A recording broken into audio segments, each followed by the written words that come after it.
రోజుల్లో ఈ దేశ అభివృద్ధి కోసం, ఈ దేశం యొక్క పేద ప్రజల సంక్షేమం కోసం మరి భారతీయ జనతా పార్టీ ప్రభుత్వం అంకిత భావంతో పనిచేస్తుందని, దానికి మీరందరూ కూడా నరేంద్ర మోడీ గారిని, అదేవిధంగా సికింద్రాబాద్ కాన్స్టిట్యున్సీలో నన్ను కూడా మీరందరూ ఒక సోదరుడుగా ఆశీర్వదించి పార్లమెంట్ గెలిపించాల్సిందిగా ఇక్కడ ఉన్నటువంటి ప్రతి ఒక్కరిని కూడా కోరుకుంటూ సెలవు తీసుకుంటున్నాను. నేను పార్టీ సిద్ధాంతం కోసమే పనిచేస్తానే తప్ప వ్యక్తిగతమైన ఎజెండా ఉండదు. పార్టీ నిర్ణయం ప్రకారమే ముందుకెళ్తాను తప్ప వ్యక్తిగత ఎజెండా ఉండదు.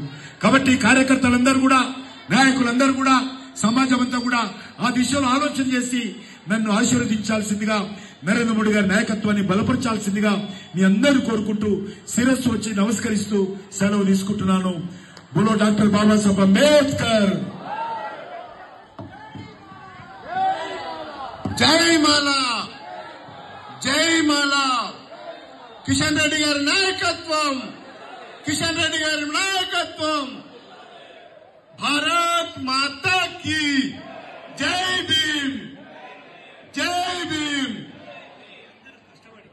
ఈ యొక్క మానల సమ్మేళనానికి అందరూ హైదరాబాద్ నియోజకవర్గం నుండి వెంకటేష్ గారు, గోపి, రామస్వామి గారు, అదేవిధంగా